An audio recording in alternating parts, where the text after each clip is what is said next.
नमस्कार मित्रों, Alvin classes के यूट्यूब प्लेटफॉर्म पे आपका बहुत बहुत स्वागत है। मेरा नाम विवेक है। हम लोग मुख्य सेविका परीक्षा भर्ती की तैयारी कर रहे हैं। यूपी SSSC द्वारा यह परीक्षा आयोजित की जाती है। हम लोग कक्षा की समाप्ति की तरफ है, मतलब सिलेबस समाप्त करने जा रहे हैं। इसके बाद हम लोग एक मैराथन कक्षा लेंगे परीक्षा के 1-2 दिन पहले, और इसके बाद 1 से 2 दिन के अंदर ही हमें देखने को मिलेगा। अब प्रैक्टिस सेट कम से कम 10 प्रैक्टिस सेट होंगे और सभी में 50 प्रश्न होंगे। 500 से 600 प्रश्न लेकर हम लोग उसको जब पढ़ लेंगे तो एकदम आसानी से हम इस परीक्षा को क्रैक कर लेंगे। आज रोग में हम कृमि संक्रमण की बात करते हैं। आइए बात करते हैं कृमि संक्रमण, वर्म इन्फेक्शन। अंकुश कृमि संक्रमण क्या होता है, हुक वर्म क्या होता है? यह एक प्रकार का परजीवी है जो छोटी आंत में पाया जाता है। इसके अंडे मल के साथ निकलते हैं। नमी, तापक्रम और आर्द्रता की अनुकूल स्थितियों में अंडे लार्वा के रूप में बन जाते हैं। ये लार्वा मनुष्य के पैर की त्वचा में छेद करके नए रोग उत्पन्न करते हैं। इस प्रकार यह संक्रमण चलता रहता है। अंकुश कृमि संक्रमण के क्या क्या साइन हैं इसके? तो अत्यधिक कमजोरी हो जाएगा, खून की कमी। देखभाल कैसे किया जाएगा इसका? देखभाल, रोगी को खुले मैदान में मल त्याग नहीं करना चाहिए। खून की कमी का उपचार करना चाहिए। कृमियों को निकालने हेतु रोगी को एल्कोपार देना चाहिए। अंकुश कृमि संक्रमण से बचाव कैसे होगा? नंगे पैर नहीं रहना चाहिए, हमेशा चप्पल जूते पहनना चाहिए, खुले मैदान में मल त्याग नहीं करना चाहिए, स्वास्थ्य शिक्षा देनी चाहिए।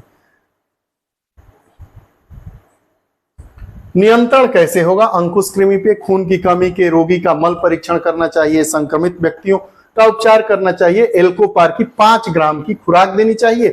टेट्रासाइक्लिन की कैप्सूल देनी चाहिए। वैसे डॉक्टर से सलाह लेनी चाहिए। अगला हमारा टॉपिक है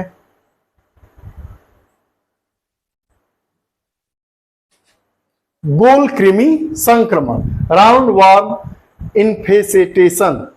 आंतों में रहने वाले, आंत 2 होती है, छोटी आंत, बड़ी आंत। तो आंतों में रहने वाले परजीवी संदूषित पानी व भोज्य पदार्थों द्वारा संचारित होते हैं। अब इसके लक्षण क्या है? इसके भी लक्षण वही हैं। भूख नहीं लगेगा, दस्त बार बार आएगा, कमजोरी आएगा। अब इससे बचाव कैसे होगा इसके बारे में बात करते हैं। प्रिवेंशन और नियंत्रण और देखभाल, तीनों अलग अलग चीजें। बचाव कैसे करेंगे, देखभाल कैसे करेंगे और इस पर नियंत्रण कैसे करेंगे? तो पानी की स्वच्छता रखिए, सब्जियां और फलों को अच्छी तरह धोइए, व्यक्तिगत स्वच्छता रखिए। कंट्रोल कैसे होगा? सैनिटरी लैट्रिन्स का उपयोग करिए, मक्खियों पर नियंत्रण रखिए, आहार संबंधी स्वच्छता रखिए। देखभाल कैसे करेंगे? रोगी पर पिपराजिन साइट्रेट से उपचार करना चाहिए। अगले प्रकार का जो संक्रमण है कृमि संक्रमण, उसे सूत्र कृमि संक्रमण कहते हैं। सूत्र कृमि संक्रमण क्या है, आइए इस पर भी बात कर लेते हैं। छोटी आंत में रहने वाला यह परजीवी है। सूत्र कृमि संक्रमण के लक्षण क्या है? गुदा क्षेत्र के आसपास खुजली होगा। सूत्र कृमि संक्रमण से बचाव क्या है? व्यक्तिगत स्वच्छता रखिए, नाखून काटकर साफ रखिए, मल त्याग के बाद हाथ को धोइए, रोग के विषय में स्वास्थ्य शिक्षा लीजिए। देखभाल इसकी कैसे होगा? प्रिवेंशन या केयर कैसे होगा और नियंत्रण कैसे होगा? देखिए, कोई भी रोग है, रोगी पिपरजानिक साइट्रेट की गोलियां 7 दिन तक दी जानी चाहिए और आवश्यकता पड़ने पर 1 सप्ताह बाद या दोबारा दे देनी चाहिए।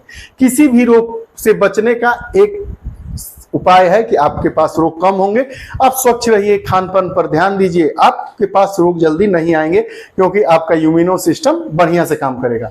नियंत्रण क्या है? पानी व आहार संबंधी स्वच्छता रखिए, हाथों की सफाई साबुनों से करिए। फीता कृमि संक्रमण क्या होता है? फीता कृमि संक्रमण 2 प्रकार का होता है। अब देखिए, अब इससे प्रश्न पूछे जाने की संभावना है। फीता कृमि संक्रमण 2, एक सुअर के मांस के द्वारा, टीनिया सोलियम इसको कहते हैं, गोमांस के द्वारा, टीनिया सैजिनेटा। ये कृमि कई फीट लंबे फीता कृमि के अंडे के संक्रमण व्यक्ति के मल से निष्कासित होते हैं। मल से दूषित घास को सुअर या गाय खा लेती हैं, तब ये अंडे उन जानवरों के मांसपेशियों में पहुंचकर सिस्ट निर्मित कर देते हैं। उसके बाद यदि व्यक्ति अपर्याप्त रूप से पका सुअर का मांस खाता है तो ये सिस्ट व्यक्ति की आंतों में पहुंचकर विकसित होकर फीता कृमि बनाते हैं। अब फीता कृमि का लक्षण क्या है? पेट में दर्द होगा, भूख नहीं लगेगा, कमजोरी महसूस होगा। अब फीता कृमि संक्रमण से बचाव कैसे किया जाता है? फीता कृमि संक्रमण से बचाव है, मांस को खरीदते और खाने से पहले उसका परीक्षण करिए। ये तो हो ही नहीं पाता है, मांस को खरीदने से पहले कौन परीक्षण करता है? दूसरी बात, मल त्याग शौचालय में ही करिए, सैनिटरी लैट्रिन्स का उपयोग करिए, मांस को अच्छी तरह पकाइए जब खाने आ रहे हैं तो। नियंत्रण कैसे होगा? नियंत्रण मेपाक्रीन या डाइक्लोफिन दीजिए, दवाई देने के बाद मल का निरीक्षण करवाइए, उपचार के बाद कृमि निकल जाते हैं, उपचार करेंगे तो कृमि निकल जाएगा, आप ठीक हो जाएंगे। ये रही कृमि से संबंधित कक्षा, ये भी एक रोग की श्रेणी है, ये भी हम महत्वपूर्ण है टॉपिक इसमें दिया है। तो जरूर जितने टॉपिक दिए जाते हैं उनमें से लगभग सभी से प्रश्न पूछे जाते हैं। आपको ये हमारी कक्षा कैसी लगती है कमेंट बॉक्स में अपने विचार दीजिए। फिर अगली कक्षा के साथ उपस्थित होंगे, तब तक के लिए बहुत बहुत धन्यवाद, नमस्कार।